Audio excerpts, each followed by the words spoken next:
I am a professor of comparative religion, and I teach classes in Islam also at the University of Hawaii at Manoa. And I've lived in Hawaii now for just over 2 years, and just entering my 3rd year. And some brothers asked me if I could speak about my experiences, so hopefully, inshallah, I can do this today, and if this is helpful to anybody, may Allah give us all hidayah. As I said, I came to Hawaii 2 years ago. Before that, I lived in New York City. I was born and raised in New York City, born in 1969, and grew up in Manhattan, and part of the time in Brooklyn, another few years of my life. For the most part, had a very happy family life. My parents raised me not with any particular religion, but I think with basic set of moral values. Actually, by heritage, my background is Jewish, but I grew up in a very secular household, and there wasn't a lot of religious practice. The only connection I really had to any kind of traditional religion was from my father's side, my grandmother, my father's mother, who was a practicing Jew. And it's from her that I learned a few things, Bible stories, stories of the prophets. And for a brief period, my parents actually attempted to send me to a Hebrew school to learn more, but I was not very comfortable there, and actually got kicked out for asking too many questions. So this is probably my character, and it has brought me, I should say, to where I am today. As a professor and as a Muslim, I continue to ask a lot of questions. So I grew up in this way, without any real religious foundation, and this continued through my life into my late teens, and I was actually at the age of 13. I had 2 experiences that are worth mentioning. One, I read the Communist Manifesto of Karl Marx and decided that I was a communist at age 13. I thought the values were sound, and I thought the philosophy was potentially beneficial to people.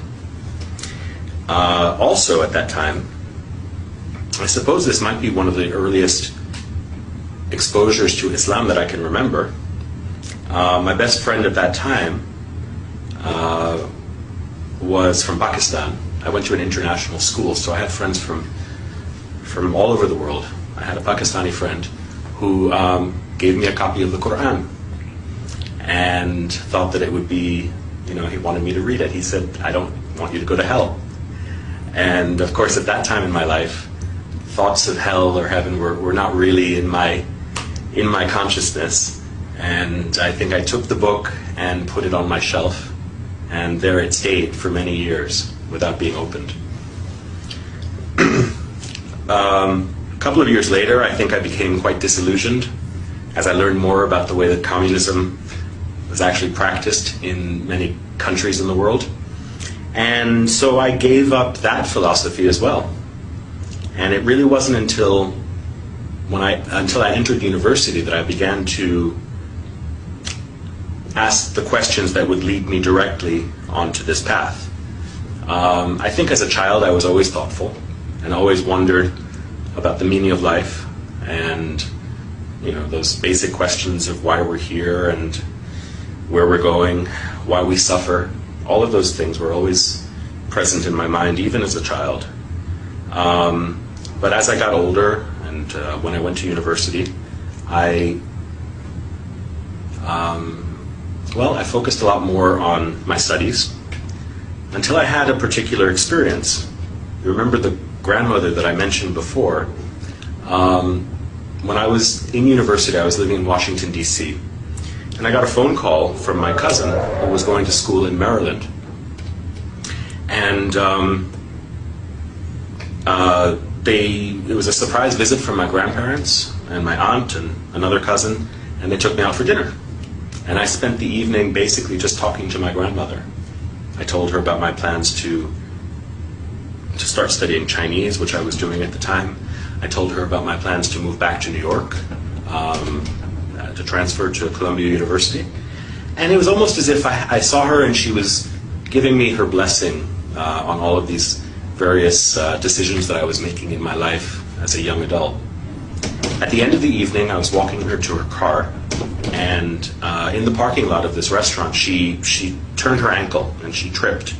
And I asked her, "Grandma, are you okay?" And she said, "Don't worry about me. Just worry about yourself." Okay, I thought. And then I continued to walk with her to the car. I opened the door. She got in. I kissed her goodnight. And I said, "Well, I guess the next time I'll see you will be for Thanksgiving when I come back to New York." And she said to me, "God willing." And okay, I didn't think much of it at the time. I closed the door and off they drove.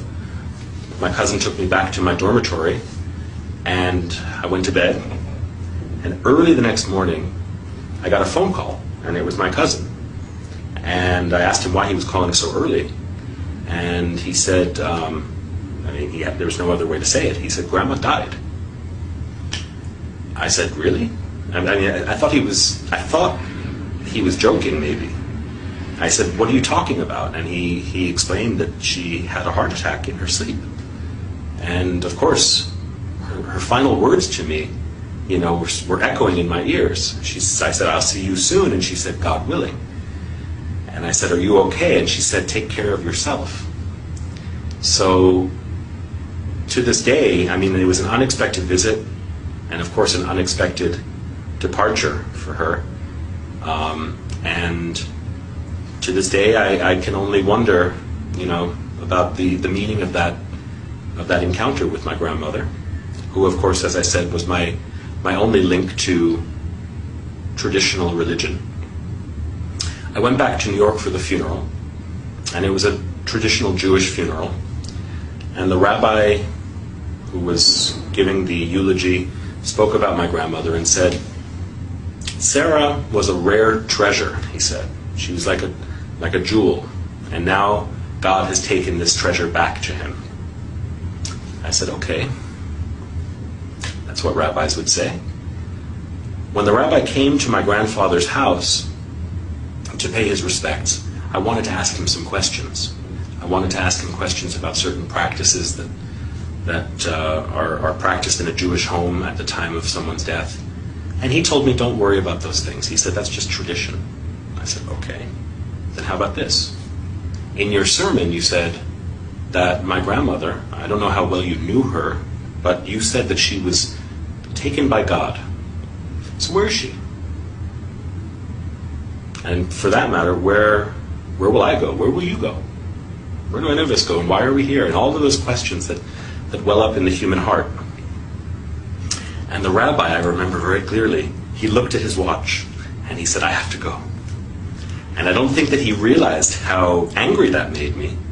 And I also don't think that he realized at that time that he set me on a course that would lead me to where I am today. Because I became very interested in those questions. And at first I thought I would try to answer those questions, paying respect to my grandmother's memory. I would try to find a Jewish community where I could answer those questions. But the communities that I found, and again, I was just 18 or 19 years old at the time, the communities that I found were not satisfactory to me. And I asked the question which I had asked many times as a child, is God only the God of the Jews? There are only 20 million Jews in the world, and yet there are billions and billions of other people. God created them also, right? So I began to study on my own. I began to read the Bible. And that summer, when I was in England, I was there for an internship. There were some Christians, some evangelical Christians who sort of approached me and wanted to socialize. Of course, they also wanted me to accept their faith. I thought, okay, why not try Christianity? I've never really thought about it. And in reading the Bible, I came to develop a very strong feeling of love and respect for Jesus. But that extra leap that they wanted me to make to accept Jesus as my Lord and my Savior was not one that I could do. Jesus for me was more like a big brother. Jesus for me was more like a teacher. Jesus for me was a Jew. And I couldn't accept the claims that they were making about him. But as I said, I did develop a very strong feeling of affection towards him. I thought, okay, I'm not going to find any answers to my questions. On my own, I studied other things. I studied Eastern philosophies, Buddhism. I read the Upanishads. I studied Western philosophies, particularly Greek and Roman Stoic philosophy. But nothing really was answering the profound questions that I had. Then one day, I was back in New York, just before I began my semester at my new school.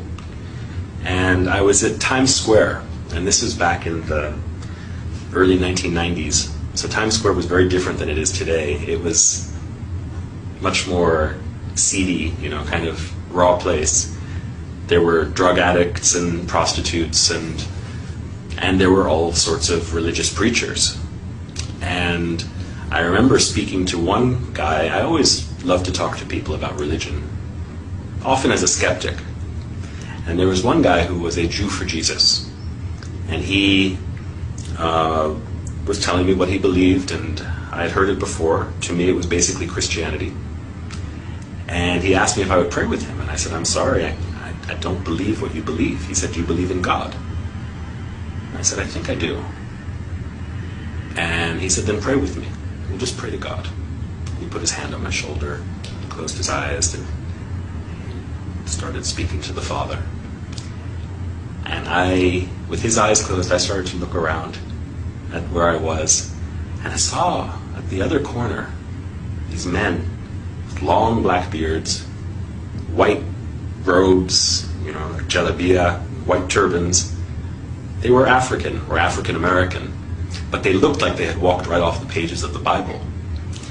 They looked like Noah or Abraham or something like that. So I thought, well, I know you shouldn't judge a book by its cover, but why not? Why not talk to them? And I went over after the Jew for Jesus finished praying. I went over to them and I asked them what they were preaching. And they told me I probably wouldn't be interested in it. I said, why not? And they said, well, because you're the devil. I said, really? I'm the devil. And they said, well, all white men are devils.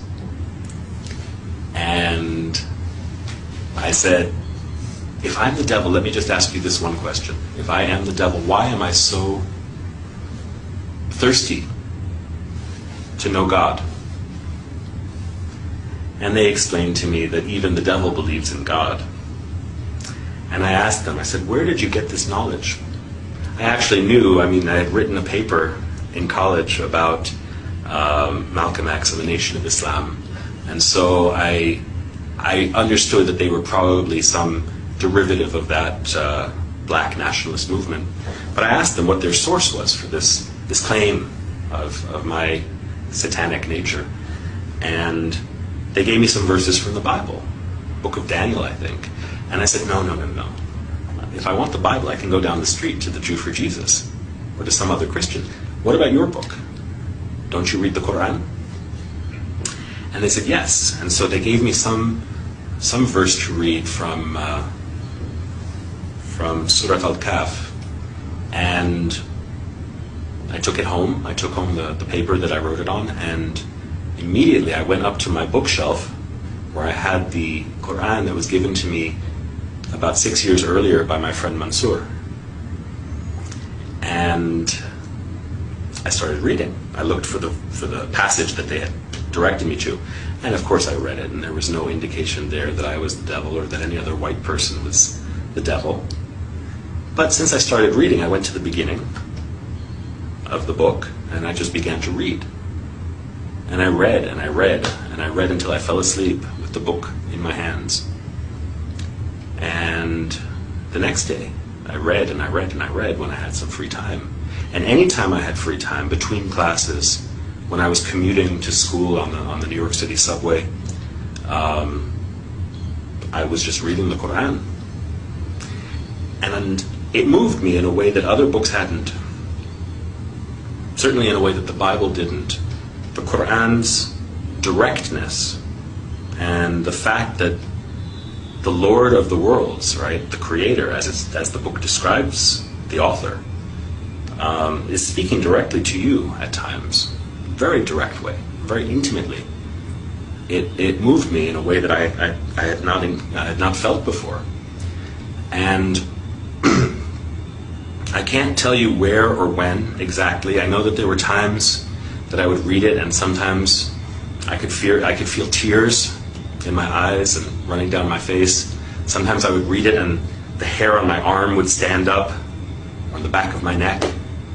And I can't pinpoint precisely the time or the place, but at some point I think that I had realized that I was reading the words of God. Well, around New Year's of that year, this is, I guess, about 1990, January of 1990, I was out with some friends from high school. We were having coffee, and we were just talking about what was going on in our lives. They asked me, what do you believe these days? Because they knew me when I was a communist, and they knew me when I went through many different phases as a young person. And they knew me as someone who didn't really believe in anything. So they asked me, and I said, well, I believe in God. And they said, really? What God? I said, there's only one God. And they said, where did you get this from? And I said, well, for me, it was from reading the Quran. And they said, so you've been reading the Quran, so you must believe that this is the message of God and Muhammad is the messenger of God. And I said, yeah, I guess so. So they said, okay, let me get this right. You believe that there's only one God and that Muhammad is his messenger. I said, yeah, when you put it that way, I do. And they said, you're a Muslim. And I laughed. I said, I'm a Muslim? You're a Muslim. You're from Pakistan. I'm just a guy who believes in God. They said, no, you're a Muslim. If you believe that there is no God but the one God and that Muhammad is his messenger, you are a Muslim. And I was in shock. For the next few days, had to think about what that meant. And I contacted my friend Mansour, the one who had given me the Quran when I was 13 years old. He was at University of Pennsylvania, and he was working in the Muslim Students Association there, I think. I thought I'd heard that. And so I asked him if he could send me some literature that might, give an introduction to Islam, and also, the life and the requirements, I guess, of a Muslim. And he sent me a book or two, and one book in particular, Islam in Focus. I can't remember the author's name right now, but this book provided a very good introduction, not only to basic beliefs, but also to the 5 pillars of Islam. And I learned how to make salat. I learned how to pronounce the Shahada. I learned how to make my wudu. All of these things from that book. And I started praying. I guess you could say I was a closet Muslim, because I was living in my parents' home at that time, and I would close the door and I would say my prayers. And even the first time that I ever fasted in the month of Ramadan, I did it completely on my own.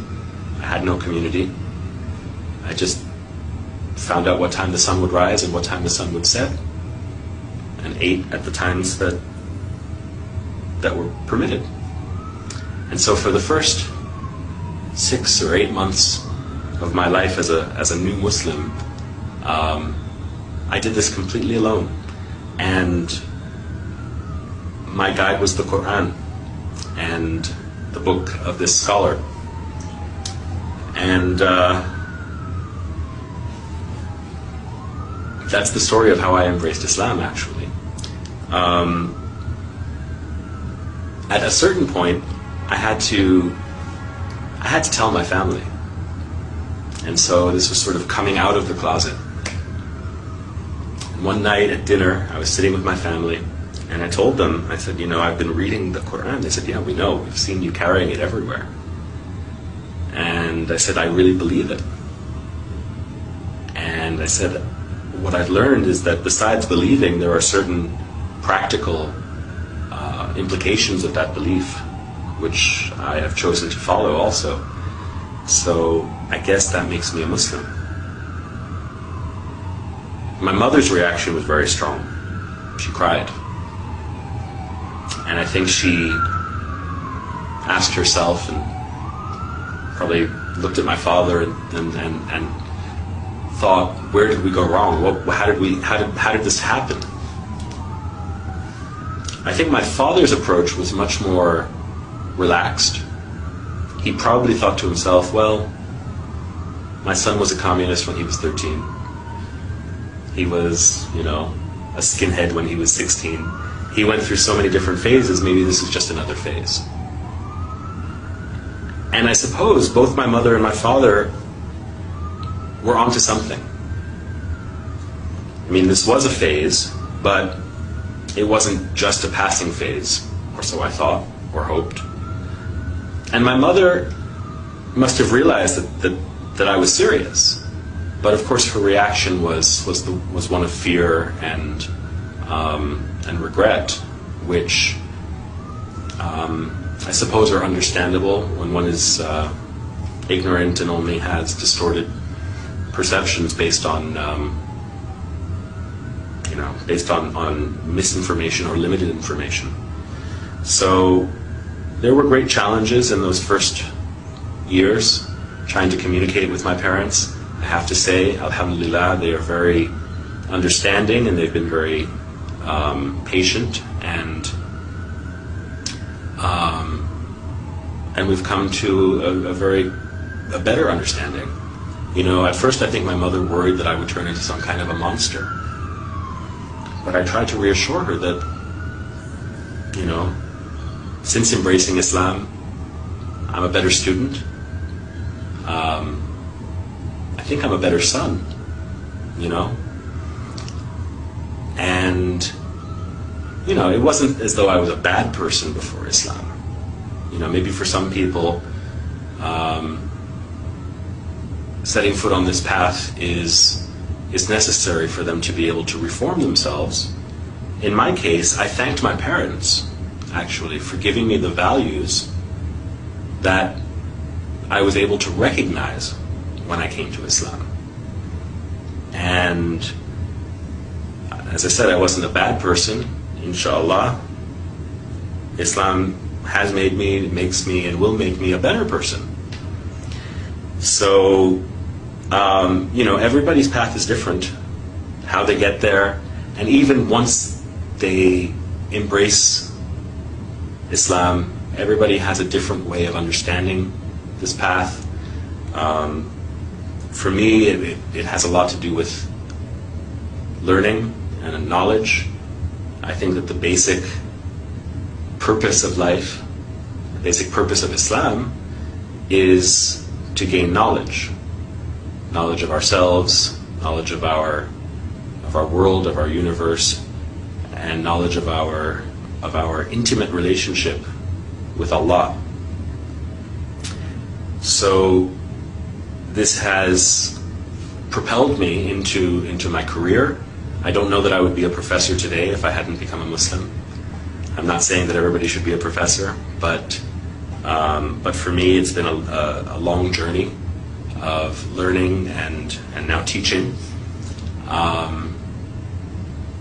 along the way I've gained a great respect and appreciation for other religions also, which I don't think I would have had I not had this grounding in Islam.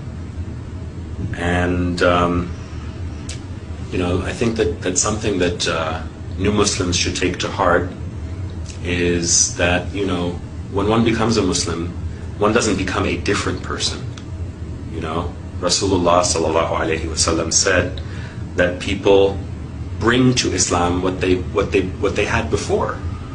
So even among his companions, there were people who had special talents or challenges, and these are ones that they would have to continue to work with or to work on after entering the path.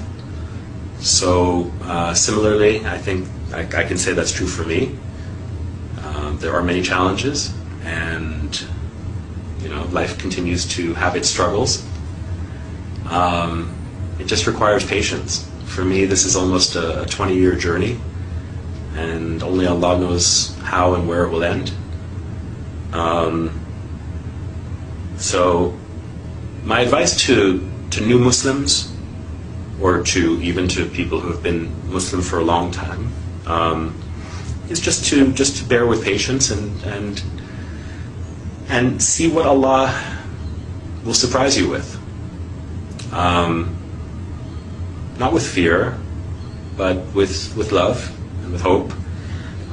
If there are non-Muslims who are hearing me today, I think you owe it to yourself to know as much as you can about the things in the world around you. Islam is certainly present in the world. It's almost unavoidable in the news and in the world around us. And if you don't know any Muslims, probably will at some point. I think it behooves all of us to know each other. So, if you're curious, there are lots of resources out there. If you're in Hawaii, give me a call. I'm at the University of Hawaii at Manoa in the religion department, so if I can be of any help, let me know. And even to those people who are from Muslim families or who are, we can always increase in knowledge and in compassion and in love for each other. So that's my wish for all of you, and thank you for listening. With that, I say Assalamu alaikum wa rahmatullahi wa barakatuh.